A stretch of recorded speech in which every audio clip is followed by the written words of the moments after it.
You are listening to the Certified Personal Trainer Podcast, a show by personal trainers for personal trainers. It's time to become a better trainer, get more clients, and change more lives. And now, here's your host, the head coach and founder of Fitness Mentors, Eddie Lester. Hey guys, what's going on? Welcome to the Certified Personal Trainer Podcast. My name is Eddie Lester, your host, and I'm here today with the co-owners of Real Fitness from Playa Del Rey. Welcome to Peter and Lucho. How are you guys doing? We're good. Fantastic. Good. Thanks for having us. Awesome. Well, I wanted to get you guys on the podcast because you guys had a great approach as a gym to all the chaos that happened, at the start of the coronavirus pandemic. And I thought that your approach being shared with our audience would be super crucial and helpful, as, it's so important to realize that the industry is shifting and, where is the industry going? We know that virtual options were something that needed to be adapted to as quickly as possible. And I know you guys did a great job of that. So I kind of wanted to start just by talking to you guys about, tell us a little bit about your gym, and then maybe the types of training that you do. Then we kind of go from there. We're the type of training, like functional fitness is a word that's thrown around a lot, where we have kind of a big open space with turf, dumbbells, kettlebells, barbells, suspension straps. And we're training everybody, and people from their 20s up until our oldest client is like 82 years old. Love it. But I want to say functional training is the word that's used a lot, where it's meaning just really teaching people the basic movements of fitness, how to master their body. And like, we don't have a lot of machines. It's dumbbells, kettlebells, barbells, all that kind of stuff. So it's kind of bare bones, but again, getting to like the basics, the root of fitness. And that's what our gym always been about. Love it. Yeah. We even customized some equipment just to put our vision into play.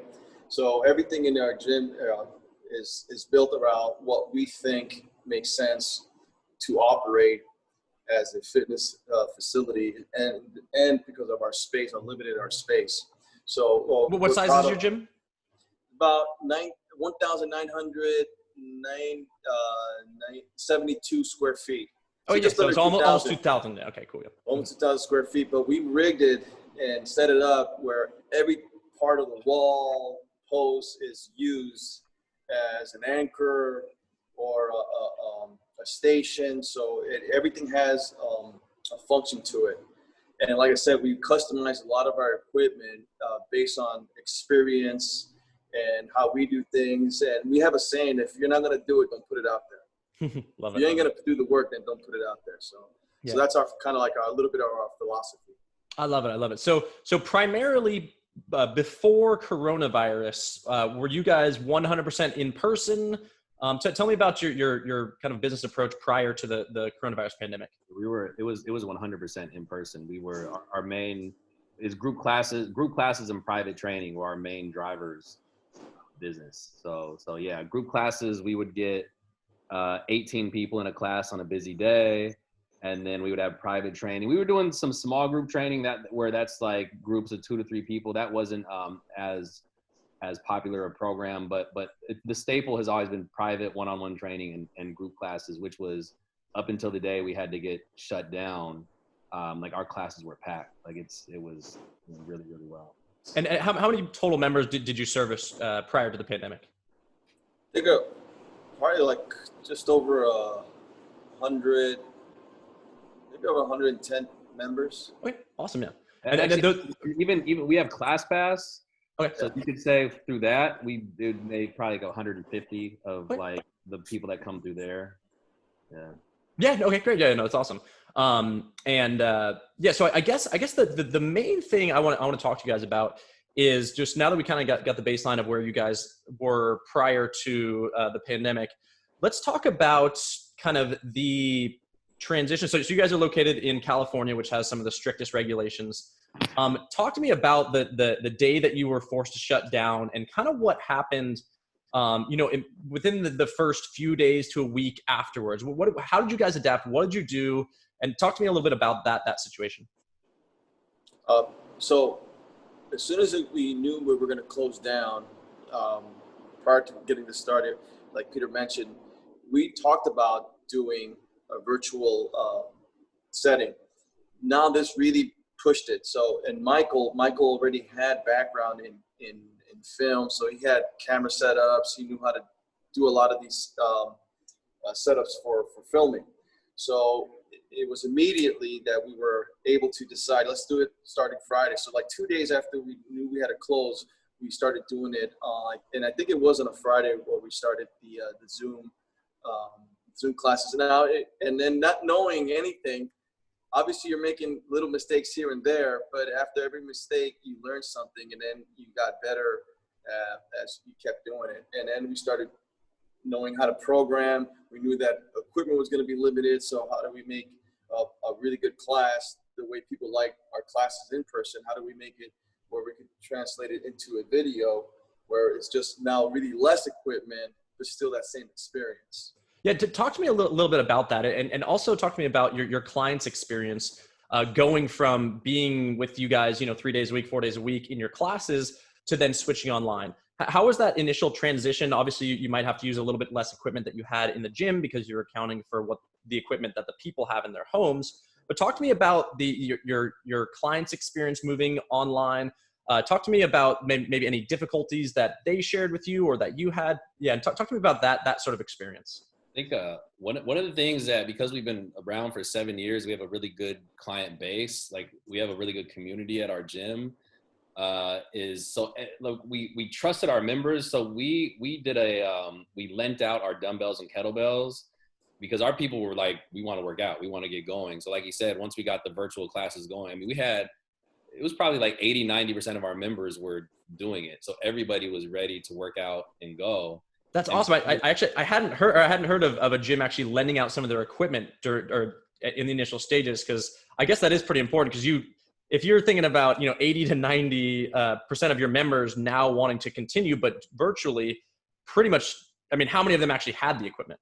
Yeah, no, I think most people did not, because their workout routine was solely our gym, so they were never working out at home, and we knew that. And then also we knew we weren't going to be using the equipment like that anymore. So that's pretty genius. I hadn't heard of a gym doing that. That's a great way to adapt. I love that. And there's a trust factor, because we didn't just give it to anybody. It was like people who had a membership, and we knew like that.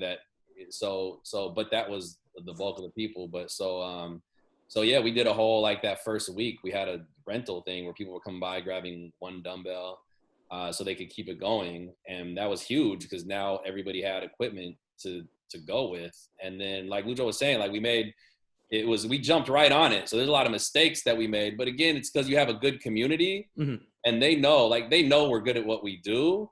So they're like, all right, we're going to let you know things at Zoom that, like, we don't like or whatever. So it's just a communication thing. And so you just figure it out. You just figure it out as you go. But because they already trust you, they know that we're trying, and they really appreciate. They were really, really happy that we did not delay, because it was like, we're shut down, and the next week they're back to working out 5 days a week.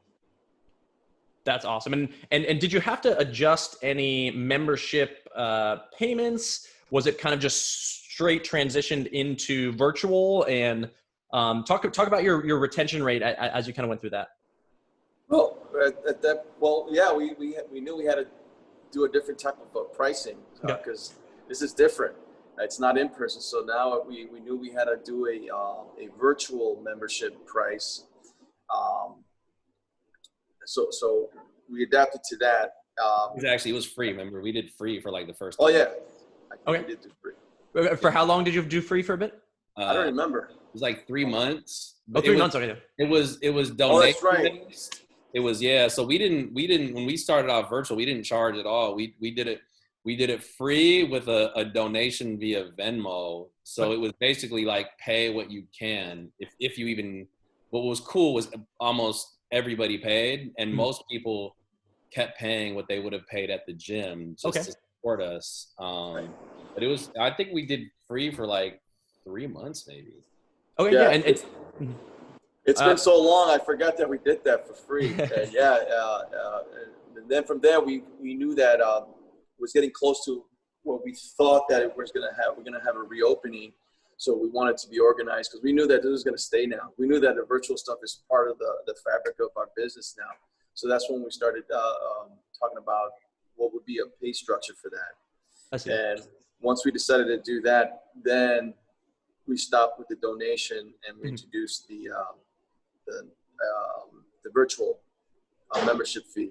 Awesome. And actually, I do want to touch on that, what you guys are bringing up right now, because the donation-based fitness class is very intriguing in a lot of ways. And I wanted to kind of get your feeling from, you mentioned that a lot of your members actually just continue to donate the same amount that their membership would be. Is that correct? Yes. And if you were to give an estimate on the percentage of people that kept paying their normal rate, what do you think it would be?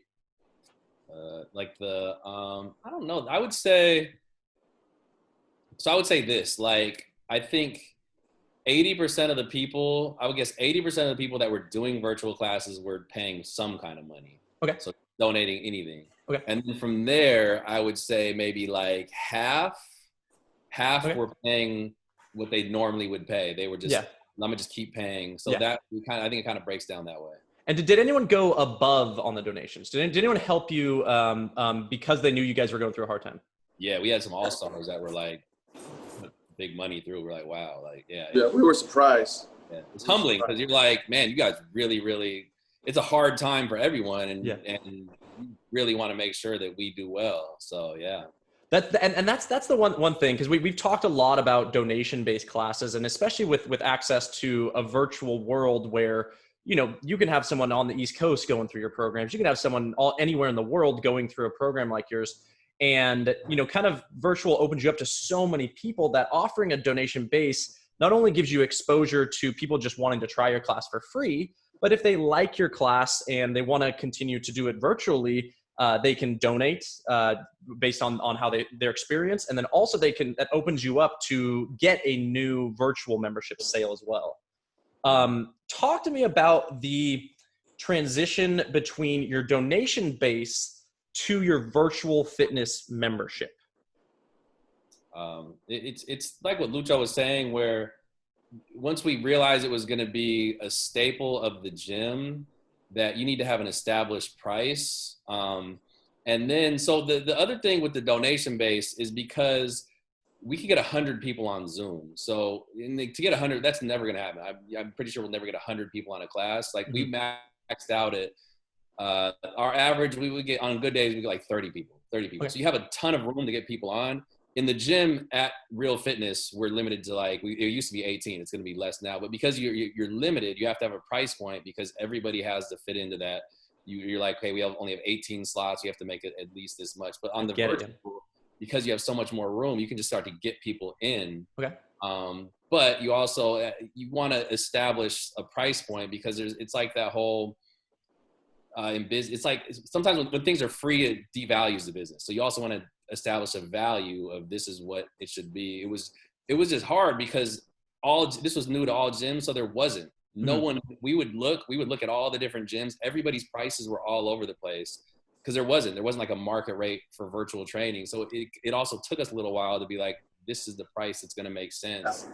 And then we finally settled on one. And again, it's like, okay, this is the price that will make sense. That's going to establish value. And now people see, because, we're also like, we consider ourselves to be good trainers. We're putting this out there. There should be a price that you have to pay to do this. It took a few months to figure that out. Would you mind sharing your in-person subscription versus your virtual subscription rates?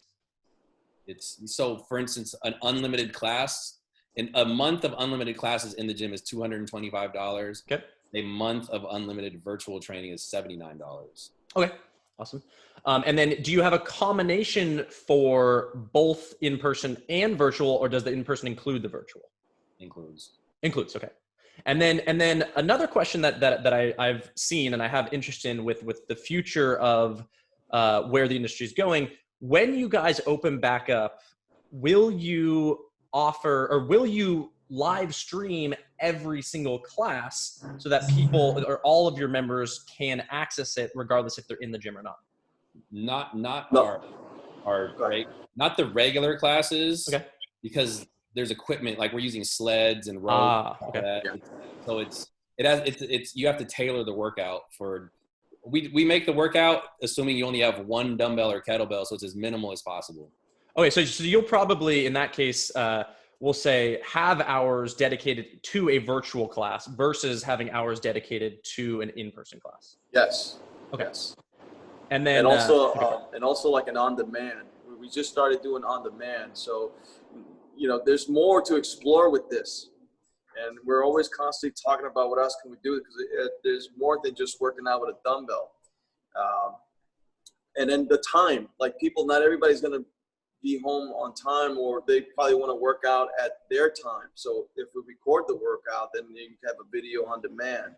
So now we do record our live stream virtual classes, so that if somebody does like to work out or can't work out at that time and wants to work out at a different time, then now they have that option. So that's new. That's a new feature that we just added to our virtual stream. And this, go for it. That's $10 a month. So that's a whole nother, like a Netflix kind of thing, Is that an upgrade to a membership at $10 a month, or anyone can access it at $10? Anybody. Okay, interesting. So you could go online and just use our gym for $10 a month of, like he's saying, the on-demand, which there's people that do that. They just pay $10 a month for on-demand classes. Awesome. Okay. Yeah. And this is where, in my opinion, any gym, any personal trainer, anyone doing group classes, anyone doing virtual group classes, there's an opportunity there to record your classes, put them into a library, and offer a subscription-based payment to, thousands of people across the world. What's great about the recording too is, I'm sure, and maybe you guys have done this, is you're going to get content to put out into the world relative to your social media, your email marketing, any advertising that you wanted to do to promote any of this stuff. What we see a lot of benefit from is the class recordings. That's not just, hey, stick it in a library and people can access it. That allows you to have very real videos and marketing tools to put out there, so that people love Peter teaching the class. You grabbing a clip of yourself and teaching a specific exercise, posting it on social media, developing a community online as well as in person. I think that's kind of where the future is absolutely going. In that respect, what do you guys think as far as the future of your business and where you can we'll say build upon what you've currently built? We plan on implementing all of that, because so for instance, like Lucho was saying, we record the live stream classes now. So because we're already doing the live stream class, we can record it, and now it's accessible on demand. So it's like you now have two options off of one workout. And then we also will make our own workouts, like where it'll be shorter, like a quick 20-minute stretch, whatever. But it's stuff where it's not hard to do. Like we're in the gym all the time, we're working out and all that. So now it's like just recording you doing something, taking 20 minutes out of your day goes into that product of the on-demand. And what's cool about, like you said, on-demand is worldwide. So our plan is to, right now we just need to open up. We just need to open up and get things back running. Yeah. Once that goes, then we're going to start to have a actual like marketing plan for our virtual, because like that, what is it, like Beachbody and those companies, they've been doing that stuff for years. Yes. Yeah. And like the Nike Training Club, a lot of people have had these little subscriptions to apps that we just brushed off. But you're like, why can't, when you look at it, it's like there's nothing revolutionary. It's just content. And we just need to take the time to get the content, and you can reach an unlimited amount of people. And I was going to say, add to that, you talk about like if you mentioned like if somebody likes Peters. So yeah, you build a community. So, even in here, people are drawn by the energy of the instructor. It's not so much the location, it's the personality. So even in the virtual world, you still have to animate into a personality that people gravitate to. So yeah, that's one thing that I think that that you have to figure out, like your voice and what comes out naturally. So that's something new for me, learning into this character, because you're performing. Yeah, So, absolutely. That's funny. Yeah. And kind of just touching on one point that you brought up, Peter, when you think about the on-demand recordings, not only, does that 20 minutes lead to an additional value within your on-demand, we'll say rotation of classes, but it also requires zero additional work for thousands of people to access. Yeah. Which is, and then you brought up the Nike training app and Beachbody. Those companies have been successful because they have great instructors and they develop a little bit of a following, but those people never actually get to live interact, we'll say, with an instructor. And the biggest piece, in my opinion, to virtual streaming and virtual training is going to be developing a relationship, just like you and I are right now, over a live stream that allows the person to interact with someone that they respect and that they enjoy taking a fitness class from. And that building of that relationship really creates a connection that, they could be anywhere in the world and still, interacting with their favorite instructor in that respect. Yeah, I would say there's an added level of connectivity where one of the cool things that happened is we had past clients who got reconnected with us. Like I have a client now who had moved to Atlanta, and I train her. And I could have been doing this. I could have been training her over Zoom ever since she moved, but you still don't think about it. Yeah. And then you introduce the live stream classes, they're like, hey, we could keep training. And so there's a connectivity of, we've been here for 7 years. You can only imagine how many people have moved away.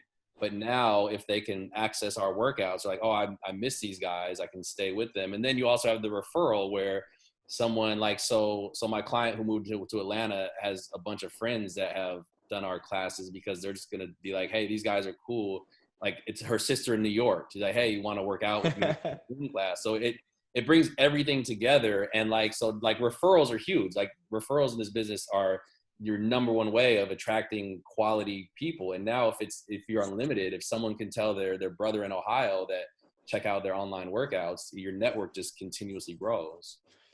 And that's a huge component, what you just said, about why this industry is going to be completely flipped upside down regarding utilizing a virtual option. It's because of exactly what you just said. If you get one fan in Atlanta or an old student that moved away, and they're like, hey, they tell their friends, and 3 or 4 of their friends join and do the virtual fitness option as well. It's literally, if you're good at what you do as a virtual trainer, as a virtual group fitness trainer and leading virtual classes, it's literally an exponential effect. And having that subscription or having a donation base in which people can just gain immediate access and build a community that could be located anywhere and then exponentially grow from that because you're good, that's where it's just completely undeniable that this is going to take over the fitness industry regarding workouts. And I always say in all of our education and podcasts and webinars that this little device, this iPhone right here, is one of the most important business tools for all fitness professionals, because now you can actually live stream straight from your phone. Actually, yeah. What do you guys talk to me about the equipment that you use to live stream? Right? Is it just a phone on a tripod? Is it an iPad? Is it a computer? What do you guys do? It's all of the above. Now. Okay. Yeah, we don't have, we should be getting like a one piece of equipment, but right now we're all using our own pieces of our equipment, our phone, our iPad, our laptop. So yeah, that's what we're using right now. That's awesome. It's awesome. Each trainer uses their own, whatever their MacBook or iPad. We bring our own when we come in. And honestly, that's the convenience of the technological age that we're in, because everyone has that little device in their pocket now, that smartphone or something that's easily able to connect to the internet and record a virtual class. Yeah, and it's cool. Like there was Spectrum internet issues in our neighborhood, in the gym's neighborhood, so we had to do some classes from home, but it's like you can easily do that. So yeah. The thing is, you don't even have to be in the gym. Like you can be in your living room and still give a quality work. And it's kind of unique in a sense where people are like, oh, that's cool. He's training me from his living room. I see his home, but he's still, training me. Yeah, that's awesome. So I guess kind of nearing the end, as we start to think about wrapping this up, As far as advice that you got or advice that you'd give to a gym looking to make this transition and to maybe a trainer looking to make this transition, what kind of advice do you have regarding what you guys have done and where you've gone in the last 6 or 7 months? You know, from my experience with Peter, it's first brainstorming, and then if you don't know, seek answers. Mm-hmm. That's going to be your biggest asset, is to speak out, look for advice, and talk to your circle. Talk to your circle and get more information. The more information you get from your surroundings, the better you can start molding an idea.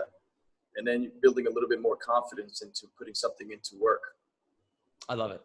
Yeah, and I would say, like, sometimes you just have to do things. One of the things I noticed and in talking to other gyms is that a lot of people were waiting. Like, they were like, okay, I want to get the right program. I want to do this before they did anything. And like, our trainer Mike just did it, and it was a little uncomfortable. It was like, I was like, dude, I don't know how to do Zoom. It's awkward. But it's like, if you have people that trust you, if you already have a community, so sometimes you just have to do things and then figure it out along the way. But at least you've got it going, and you're gonna make the mistakes. But if you're a good trainer and you put out good workouts, everything else is like technical, like navigating Zoom and all that. You're going to figure that out, but at least you started, and now you can build off that. And you just got to you got to pivot quickly, because there's not a lot of people like want to keep things going. And what would happen, like, if we didn't do it that first week, there's 10 other gyms that they can hop onto. So true. And again, it's like, we made the mistakes, you learn from that, and now you're just that much ahead, as opposed to just sitting around being like, all right, I want to get this perfect before I get started. So it's like, you just got to get into action, and just, the mistakes are good. And like Lucho said, talk to your people, because if your people trust you, they're going to tell you this workout sucked, and that's good. And you're like, why did it suck? They're like, well, I couldn't hear you. The camera was like bad lighting. And they're like, okay, we'll fix that. And now you're that much better. So I love it. I love it. And I guess to wrap this up, if some of our network wanted to view some of your classes, if they wanted to get in touch with you to learn, kind of more about what you did and see the products that you've created and see the virtual experience that you're giving, where would they go? Our website, rftrain.com. If you go there, you go to group classes. There's a virtual class section where we have intro trials. I want to say it's like $1. It's only like $1 for a free week, or not enough free. It's $1 for like a week of unlimited on-demand or virtual classes. Our Instagram is realfitness_Playa Del Rey, where we try to keep things updated there. But if you go to the website, we have that $1 trial. It's rftrain.com, and you can get a week of unlimited on-demand or the virtual classes. So. That's awesome. That's awesome. And I know we have a huge network of new trainers, experienced trainers that own gyms that are already starting online. And I'd highly recommend you guys just kind of check it out. The Real Fitness, Lucho and Peter, what they did was, in my opinion, a great thing to do, but also something that in which they just started. And I love that advice you mentioned, Peter, in the sense of just as opposed to, like fiddling around, trying to come up with the perfect program or trying to worry about anything, literally just put out a post on social media, say, hey guys, I'm going to do a live streaming class, and just do it. Get the feedback, grow from that. And really just once again, put yourself out there, and as that'll really allow you to grow and grow your experience and grow your business and help more people. And as you all know, in these podcasts, I love to go big picture at the end of these. And what is the virtual thing about? What is virtual fitness about? And in my opinion, it's really about connecting with more people, helping more people become healthy, avoid chronic disease, maybe lose weight, whatever your goals are for your clients and your target market.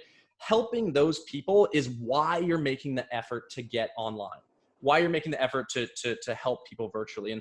And as all trainers know, that is a huge component to why we do what we do is because we want to help more people. there are, 350 million people in the United States, and pretty much, well, we know about a third of them are obese and need help. And what our job is to do is to get our, we'll say, products out there, our services out there, so that we can help those people. While we do that, we earn more revenue, and it's a beautiful cycle of value on all sides. So if you aren't starting to train online as of right now, check out, is it rftrain.com? Yes. Real Fitness, and then their Instagram, which they mentioned. And also, guys, if you want assistance in, starting to transition online, this month only through the end of October, we're offering our 4-course bundle that teaches you everything about how to work as an online personal trainer. We have a full Facebook marketing course that's going to teach you about getting clients through Facebook, and through Facebook groups, through your own personal profile, what to post, how to communicate. Also, we have our 12 pre-made monthly workout templates that if you don't have a way to train people right now, you can literally take these templates and apply them right away and start selling them and then customizing them and then selling them to your network. And then that also comes with that 4th course is going to be our meal plan templates, in which you can have a full calendar of scheduling your clients, we'll say, meals and ensuring they have proper nutrition. That comes with about 12 recipes per pack. There's about 10 total packs in there. So we wanted to basically provide the easiest path for, trainers to move online. And this is our best bundle deal we've ever had. And it's actually about a $1,600 value that we're offering for $490. I'll throw a link down at the bottom of this podcast, in which, it's going to basically take you to our certified online personal trainer page. Use coupon code webinar30 at checkout, and we're going to throw in all of those total 4 courses for you to help you get started right away. Lucho, Peter, thanks so much for coming on. I think our students got a ton of value from, someone that's actually just adapted quickly, put it into action. And now you guys are on the road to success and honestly growing more virtual options and growing your membership. So thank you so much for having us. This is cool. Yeah, thanks for having us. Yeah, guys, many kudos to you. And for all those listening, thanks so much for checking us out. And I look forward to seeing you next week on the Certified Personal Trainer Podcast. Cheers. As always, thanks for listening to the Certified Personal Trainer Podcast. You can learn more about fitness mentors at fitnessmentors.com. Be sure to share this podcast on social media. And remember, we are here to help you succeed.